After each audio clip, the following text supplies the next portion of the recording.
walaalayaal wali waxaan ku guda jirnaa casharkii aynu uga hadlaynay mucjisooyinkii Ciise Masiix uu sameeyay. inkastoo kitaabka quduska ay ku qoran tahay waxyaalihii Ciise Masiix uu sameeyay lama soo koobi karo, qoraalna laguma soo koobi karo, laakiin xertiisii way u taagnaayeen oo waxay naga soo gaarsiiyeen mucjisooyin runtii la yaab leh oo kuwo badan oo arkay waxay yiraahdeen kani waa hadalka Ilaaha nool waana Rabbi oo wayna rumaysteen. walaalayaal waxaa idin soo diyaariyay walaalkay Shiina Gaabow iyo walaalkay qaaliga ah macalinkeena pastorkeena macallin Cumar Xirsi. walaalayaal siday caadadu ahaydba mar walba waxaan jecelnahay inaan ku bilaawno tukashadii Ciise Masiix xertiisa uu baray. aabbahayaga jannada ku jiro, magacaagu quduus ha ahaado, boqortooyadaadu ha timaado, doonistaada dhulka ha laga yeelo sida jannada looga yeelay. aabbow kibis maalin nagu filan maantay Masiix, nagana cafi qaamahayaga si ay noogu cafinno kuwa noo qaamaysan, jirribaadda ha noo kaxayn, laakiin sharka naga duu, waayo boqortooyada iyo xoogga iyo ammaanta adiga iska leh. ilaahu xigmad oo dhan adigay kaa timaadaa, garasho oo dhanna adiga iska leh. waxaad doonaysaa mid walba inuu badbaado. ulujeedadayadana waxay tahay inay badbaadaan oo ku maqlaan kuwa adiga aan ku aqoon, si dhammaan dadka iyaga uu u badbaado oo uu helo nolosha weligeeda. qalbiyada dadka adaa run ku shubi karo. waxaan kaa baryayaa ee aan kugu weydiisanayaa Ilaahow magaca wiilkaaga, dadkaaga Soomaaliyeed oo ah kuwa aad jeceshahay, runtaada inaad qalbiyadooda ku shubtid. aamin. shiinahay mucjisada aan ka sheekaynayna Rabbi Ciise Masiix uu dunida ku sameeyay ayaa waxay noqonaysaa maanta markii la sarkiciyay ninka la yiraahdo Lazarus wuxuu ahaa nin lahaa laba gabdhood walaalihiis ah, Maryam iyo Martha sida kitaabka ku qoran. Ciise Masiixna ay is yaqaaneen, marka wuu xanuunsaday kadibna wuu dhintay. laakiin wuu sii ogaa, waa loo sii sheegay, asaguse kama tegin meeshii uu joogay, waa sugay ilaa arrinta dhacday. sababtaasna waxay ahayd wuxuu leeyahay in dadku ay ogaadaan shuqulada wanaagsan ama waaweyn ama mucjisooyinka aniga qabanaa inay dadku ay kartaan. marka kitaabku waxaa lagu soo qoray Lazarus si loo soo sarkiciyay. mucjisadan aan ka sheekaynayna marka mucjiso caadi ma aha, waa mucjiso oo bini aadam u sameyn kara, ma waa Ilaah kaliya sameyn kara. sarkicidda la yiraahdaa qof dhintay ayaa la sarkiciyay. qof dhintayna waxa sarkicin kara kaliya waa Ilaah kaliya ayaa awoodaas leh san sameyn kara. marka taas waxay cadeynaysaa in marka mucjisooyinka noocyada oo kala ka aragtid adiga laftigaaga inaad rumaysan lahaato, inaad garato waxaan inaysan ka imaan bini aadam laakiin ay ka yimaadeen Ilaah ay ka imaadeen. marka Ciise Masiix wuxuu sheeganayaa awoodda Ilaah ayuu halka ku muujinayaa isagoo jir bini aadam wata. waa isagu wuxuu ku yimid jir bini aadam ayuu ku yimid si anagu uu noo badbaadiyo. hawsha uu qabanaya waxay noqotay inuu badbaado dunida kaama. marka mucjisooyinka uu sameeyay wuxuu rabaa dadku inay ku gartaan. dad baa laga yaabaa inay raadinayaan in Ciise Masiix uu sheegto ilaahnimo, laakiin isagu wuxuu leeyahay aniga shuqulada uu garta. shuqulada aan sameeynayo ayaa wixii shuqulada Ilaahay garta. marka wuxuu sarkicinayaa Lazarus oo sarkicinayaa. waxaana aad u fiirsan habka loo sarkicinayo iyo awoodda ku jirta sarkicidaas. waa isla garan doonaa, waan isla fiirin doonaa. waxaan ka akhrisanaynaa Yohana cutubkiisa 11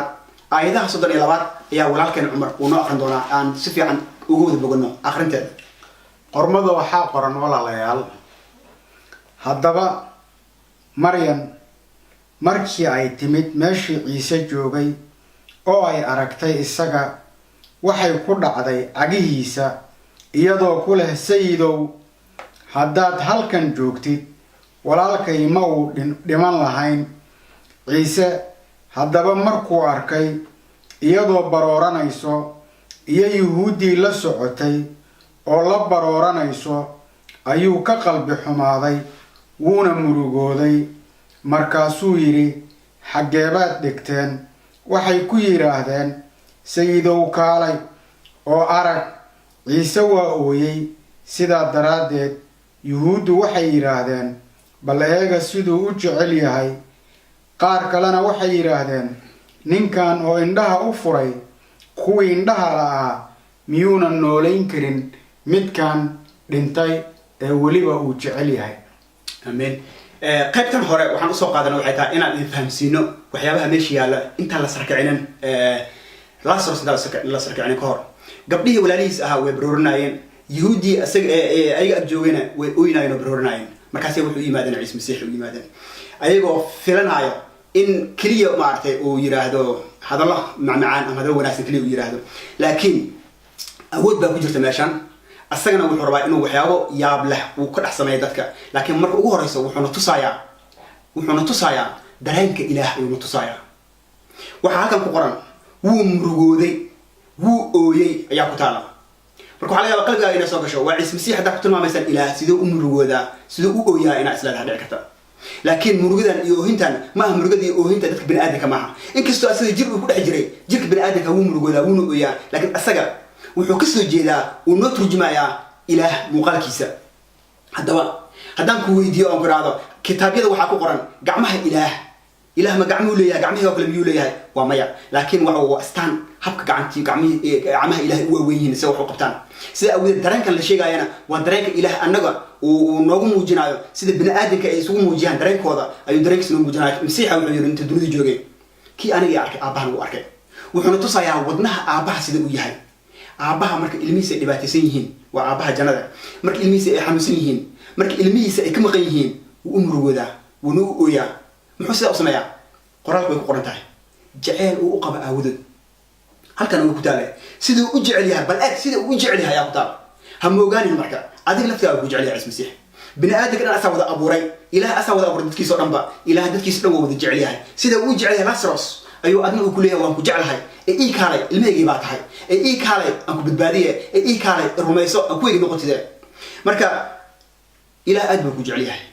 jacaylkaas uu ku qaba daraadeed ayuu rabaa adna inuu ku sarkiciyo qofka waxa waaye ilaah iyo bini'aadamka waxa kala qariyo waa dambiga kii dambi keenay ama dambi la imaaday buu ka dhintay ilaah xaggiisa wuxuu rabaa caawa ama waqtigan la joogo inuu adna ku sarkiciyo marka haddaad inaad sarkacdid masiix rumayso qaybaha dambe waxaan arkaynaa marka sarkicidda in sidii loo sarkiciyey rabbi ciise masiix walaalkan cumar ka sii wadaa meesha walaalayaal naguma filno in nin wanaagsan ama nebi inta uu noo yimaado uu yiraahdo ilaah ayaan ka imid